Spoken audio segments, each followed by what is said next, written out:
Good morning, students. This is our subject Physical Education, Class 12th, Chapter number 4, and Lecture 2.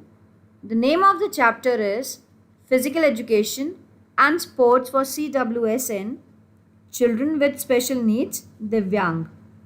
And in this lecture, we are also going to discuss the answers of the questions which were given in lecture number 1, homework. So in lecture number 1, we already started discussing the causes of disability. So we are going to continue with the same topic. Now it is infectious diseases.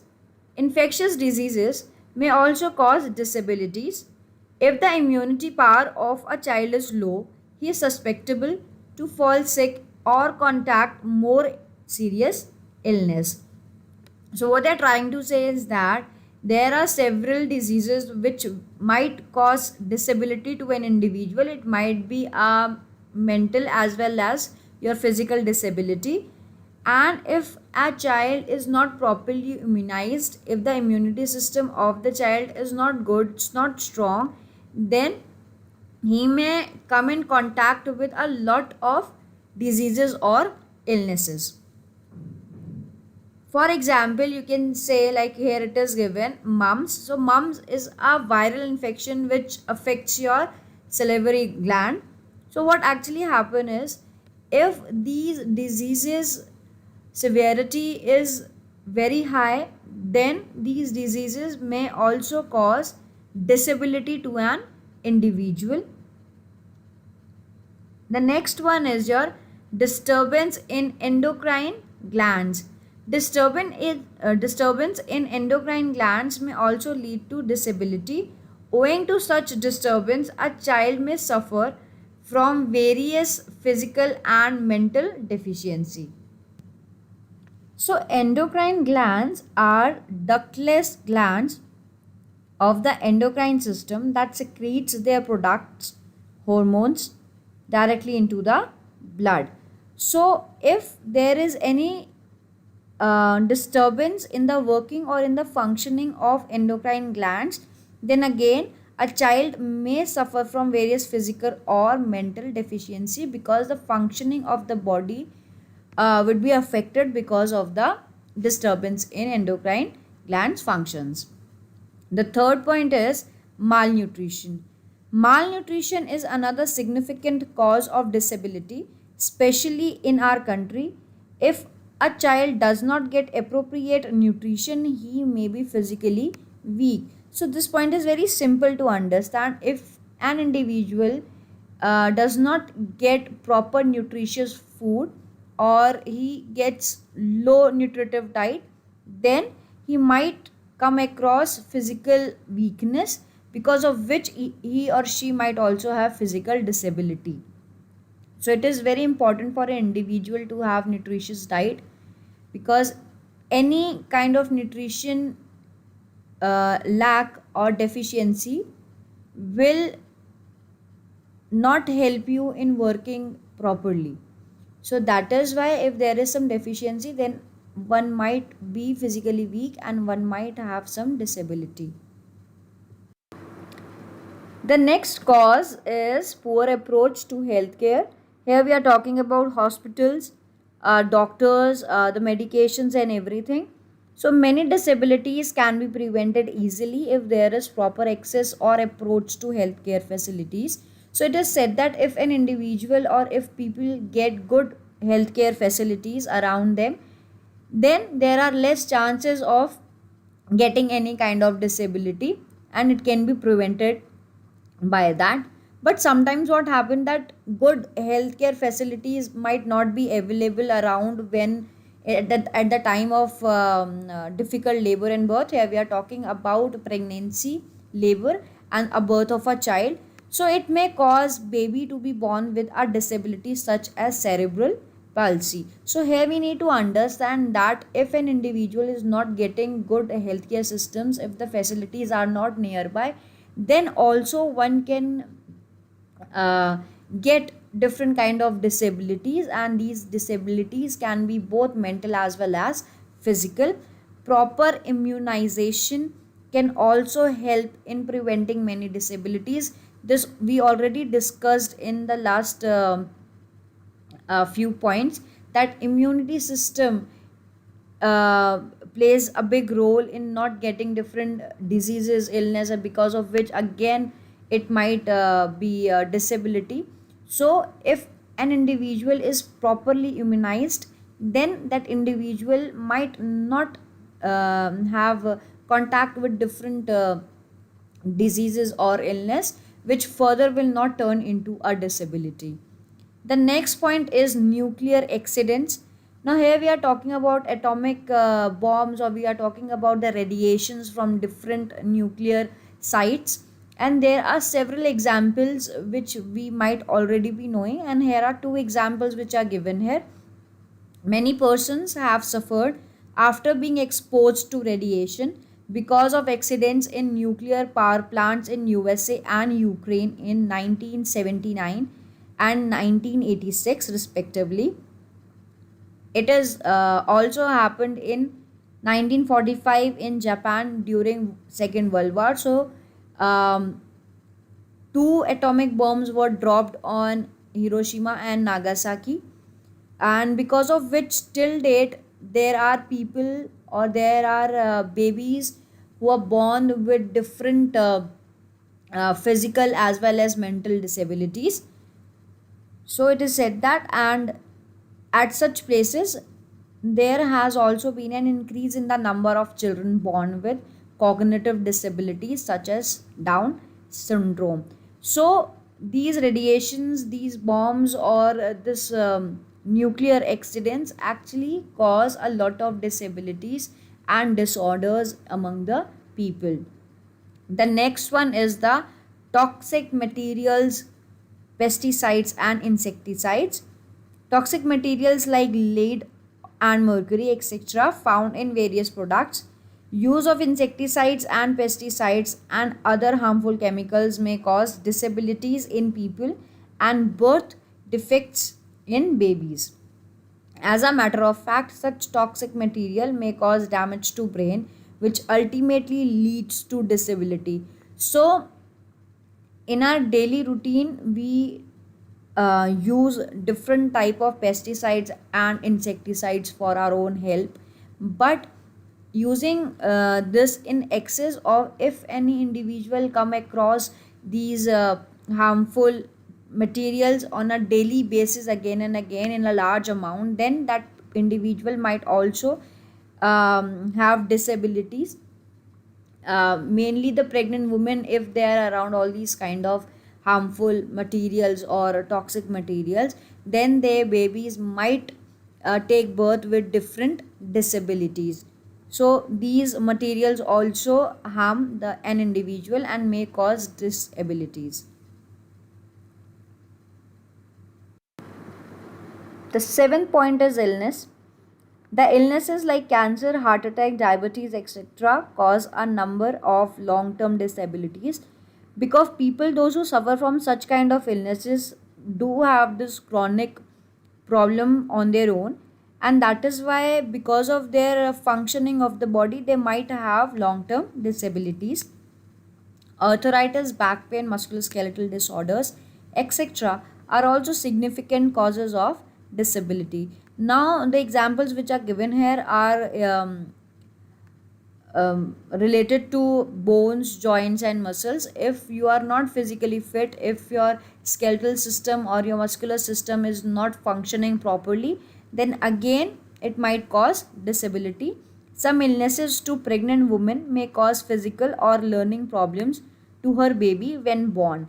So we are talking about the pregnant woman. If a pregnant woman, while she is like pregnant and she's having different kind of disease or illness which is very severe, then her born baby might also have some kind of physical or learning problems or disabilities. Eighth point is lack of education. Here we are talking about the awareness of things around us. So lack of education may lead to disability. Generally laborers are not educated. They fall prey to certain diseases which can be avoided by using scientific methods or by taking precautions. So here we are talking about the awareness of different diseases and illness, because laborers don't have that kind of education, or they are not aware about different things, about different diseases. That is why they might come across certain diseases.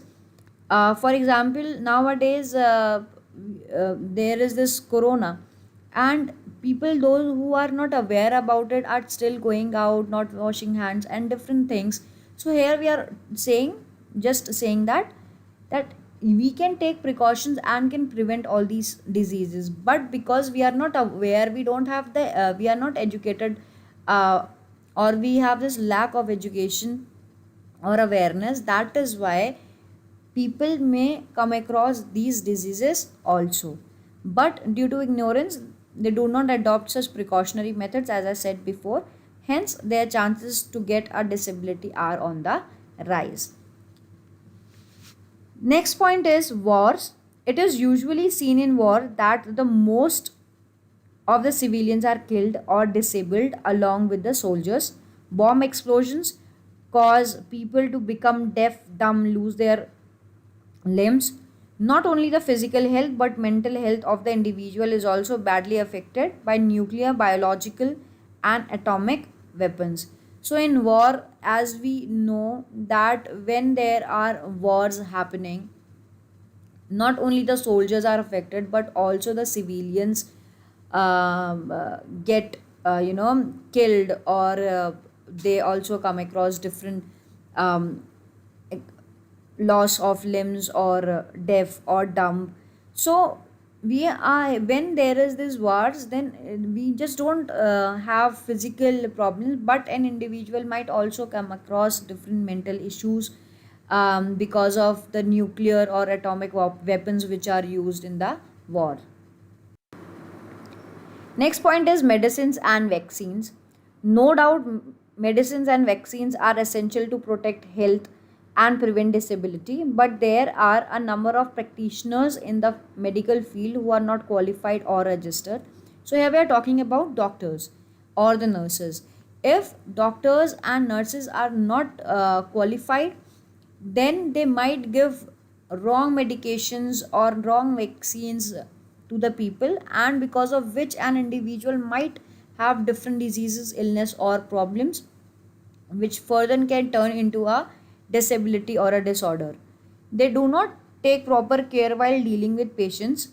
The use of unclean syringes may cause serious disease like hepatitis or HIV AIDS. Improperly stored as well as wrong vaccines may cause allergic reactions, poisoning, and deafness to child.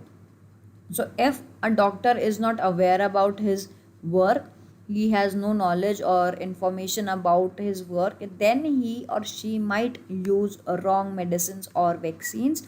They might not take care of different syringes they are using while injecting someone. And if an individual gets wrong vaccine, then as it is written, he or she might have allergic reactions to it. It might be poisoning, or it might also have this deafness to child.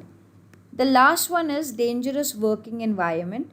If individuals work in factories, mines, or in agriculture fields under improper working environment, they may be exposed to dangerous machinery, tools, or chemicals, and wide variety of health hazards.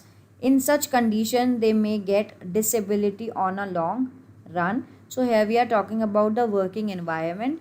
People, those who are like working in factories or mines or agriculture fields, their working environment is not clean, it's not good enough for their health. So because of daily exposure to such things, or such an environment, an individual might come across to different kind of disabilities or disorders. So now we are going to start the new topic, which is 4.3 types of disorder, their causes and nature. The first disorder we will be talking about is attention deficit hyperactivity disorder, which is ADHD. Now it is a group of behavioral symptoms that include inattentiveness, hyperactivity, and impulsiveness. So it is a problem in which an individual is not attentive towards things, is very hyperactive, jumps from one place to another, or is not able to concentrate or sit in a single place for a longer period of time, and is very impulsive. He is going to react to each and everything. He is very impulsive. In fact, it is a medical condition that affects how well can someone sit still, focus, and pay attention. So, it is a mental condition in which concentrating, focusing, sitting still in a place is actually affected, badly affected, and a person will have problems in focusing or concentrating or doing a work for a longer period of time. Generally, ADHD affected children have differences in the parts of their brains that control activity and attention. So, what happen is people or children, those who have ADHD, their different parts of the brain is affected, the parts which actually controls the activity and the attention of an individual. They may be hyperactive or may be unable to control their impulses.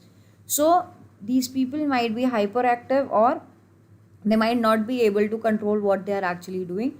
So people or individual, those who have ADHD, it's not in their hand to sit or focus. They themselves can't just focus or concentrate towards things, and they are very hyperactive. So from the very name which is given there, you can understand that attention deficit, that means an individual is not able to pay attention, is not able to focus or concentrate. Hyperactivity means he is very hyper, very impulsive. Now the symptoms of ADHD. Those are symptoms of ADHD is different in both children or adults, because they act differently, and as they get mature by the age, so their difference in the symptoms will also be changed. So we will be talking about the symptoms in children first. They usually forget about daily activities because they don't focus or they don't concentrate on particular things. So they just forget about what they wanted to do or what they had to do, which is it might be a daily activity also, but they will not remember what they needed to do. They have difficulties in organizing routine activities. They will have this difficulty in doing their routine work. They usually indulge in daydreaming. They will be absent from the very place where they are sitting. They will be daydreaming, thinking about different things, making plans or something. So they normally indulge in daydreaming. They do not like to perform the activities that require sitting still. So as we were talking about, they are hyperactive, so they don't like sitting still for a longer period of time. So they just don't like performing activities in which they have to sit for a longer period of time. They are easily distracted. That is something very obvious, that if an individual is not able to focus or concentrate, then he or she will be distracted very easily. They usually bounce when sitting, so they will not sit still. Even if you are asked them to sit, then also they'll just bounce from one place to another while sitting only, do different things but not putting their focus on the things which they are doing. They become restless, they become very restless, they just can't sit with calm characteristics, so they become very restless. They have some problem in playing quietly, so they can't play quietly. They usually talk excessively, they talk a lot, they talk excessively. They do not pay attention and usually make careless mistakes. So because they are not paying attention towards what is said, what is to be done, so that is why they make careless mistake while doing any of the activity or work. Next is the symptoms in adults. So you'll find some differences in the symptoms of both. They may have anxiety attacks. Now why they are having anxiety attacks? Because as an adult they needed to be behaving in a very different manner, in a very civilized manner. So they have these kind of anxiety attacks, and they are just not able to focus in a place. So they have this anxiety, and they feel all depressed and full of fears. They may be impulsive, so they may be impulsive, they might get very aggressive sometimes. They may have problem in controlling anger, as I said, because they are impulsive, so they might also have problem in controlling their anger. They will not be very polite or calm or soft while talking. They might get very angry in very small things also. They usually have low self esteem, as these kind of people are not actually uh, taken in a good way by the society. So that is why they might also have low self esteem. They might not be having confident in doing different things, so they have this low self esteem while they do any of the thing. They usually remain unorganized, so they are not at all organized. Their things, their places, their tables, their beds, or their working place, whatever it is. If an individual is an adult who is having ADHD, then you might see that these people are not having a very organized way of doing things. They are easily frustrated, they get angry, they are easily frustrated. If there is something which they are not able to do, then they get frustrated very easily. Mood swings and depression are common in such adults. So they have mood swings, they might be having some good mood or bad mood. There's some mood swings again and again. They have problem in concentrating, especially while reading. So if they are reading something, so they'll have this problem in concentrating. Causes of ADHD. The exact cause of ADHD is unknown, but some factors that may have some role to play in ADHD are stated below. So, the exact causes of ADHD are still unknown, but these are the few factors which might play some role in ADHD. The first one is genetic factor. Research studies have indicated that there is a strong genetic link in ADHD. It is not a disorder that is passed socially.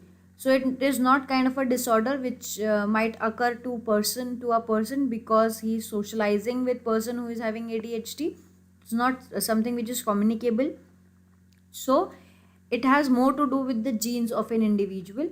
The research studies indicate that parents, siblings, and children of people with ADHD may be up to 5 times more likely to have the disorder than people who are not related to someone with ADHD.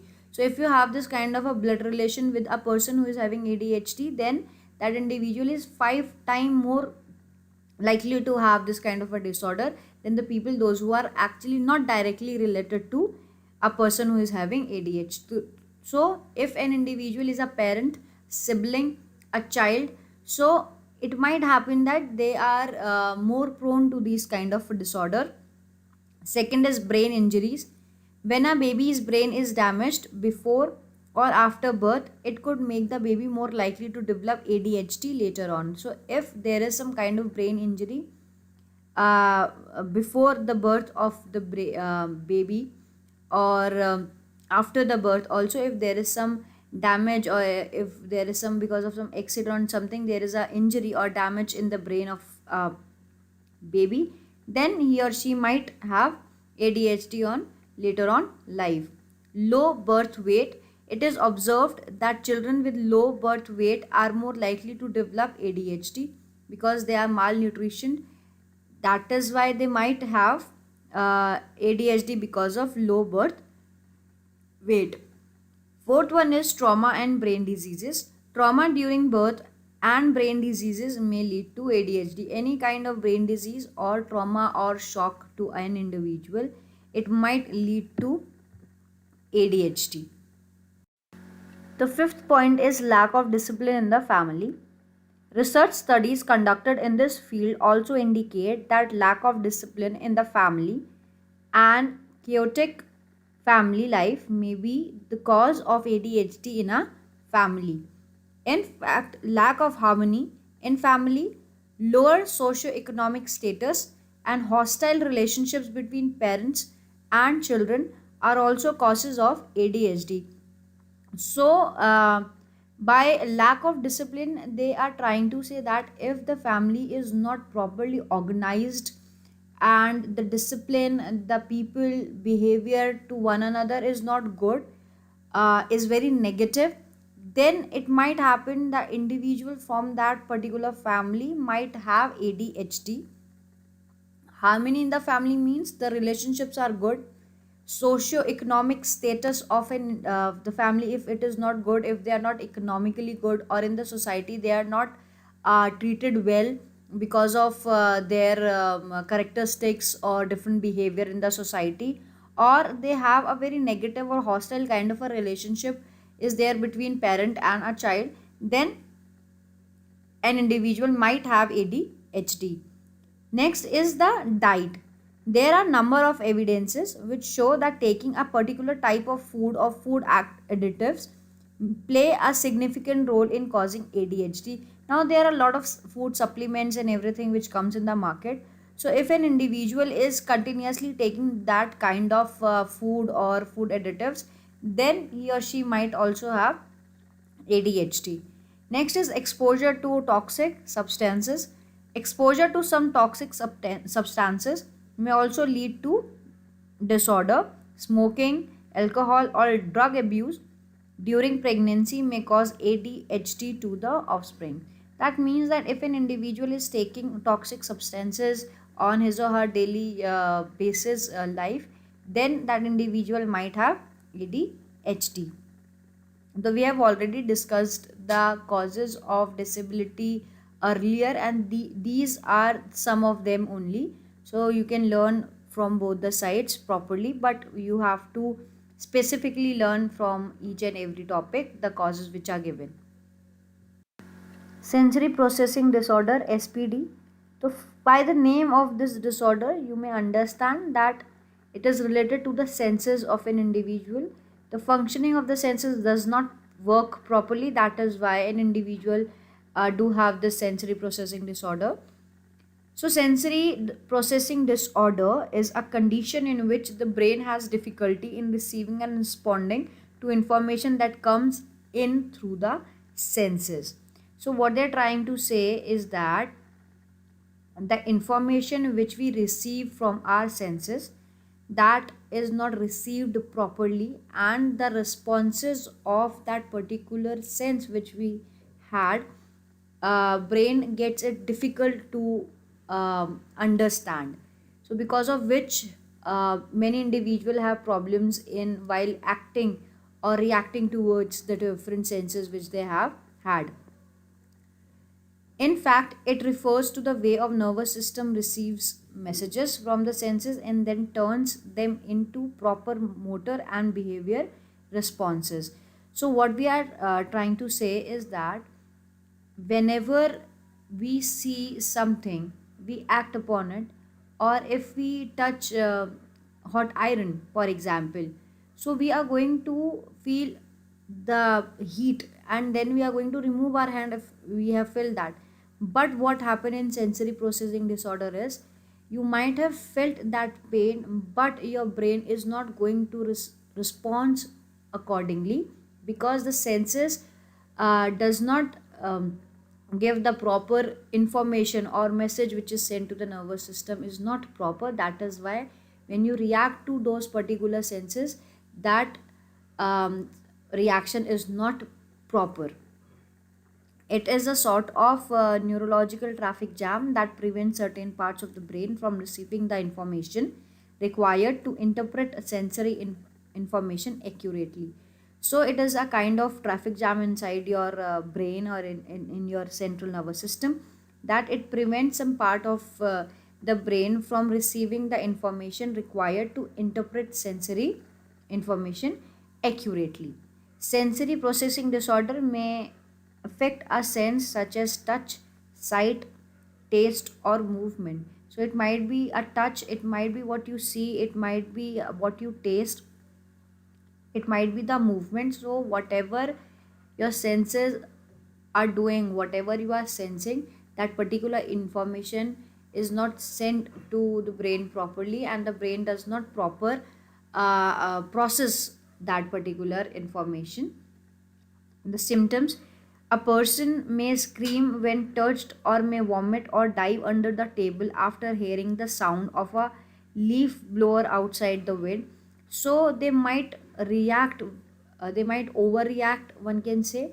That if they might suddenly come in a shock, or they scream, or they can shout if somebody touches them, or they vomit, or they can dive under the table or dive under the bed, because they get really afraid of the sound. Because even if that sound is not very loud, but their senses does not work properly, and whatever they have heard or listened, or from that touch or that feel, the brain does not respond accurately or properly towards that particular sense. That is why they might uh, behave in a very different manner. Second is, the person with SPD may remain unresponsive to anything around him, even if he failed to give any response to extreme heat or cold or pain. So all these kind of feeling, if someone has got hurt or has got some injury and he is having pain, then also that person might be very like unresponsive to particular thing. He will not respond to it. The brain will not work or function in a proper way while giving these reactions to the senses which they have felt. Causes of sensory processing disorders now. Again, the same thing, the accurate causes are not there, but there are a few potential causes which are stated below. The first one is genetic cause. Research studies indicated that children born to adults who have autism spectrum disorder, ASD, this is what we are going to do further in the chapter, may be at the higher risk for developing SPD. Scientists alluded that the cause of SPD are coded into the child's genetic material. So again, the same thing, that all these things might have occurred to an individual because of his or her genes. And if the parent, any one of the parent is having autism spectrum disorder, then also there are chances of having SPD. Low birth weight. If there is low birth weight, the kid is weak physically, then it might be a cause of SPD. Environmental factors. Usually children who are adopted often experience sensory processing disorder due to some restrictions in their early lives or poor parental care. So a child who is not properly taken care of, or has a very disturbed kind of a environment, might have SPD. Physical cause. Research studies have indicated that individuals with SPD have abnormal brain activity when exposed to certain stimuli.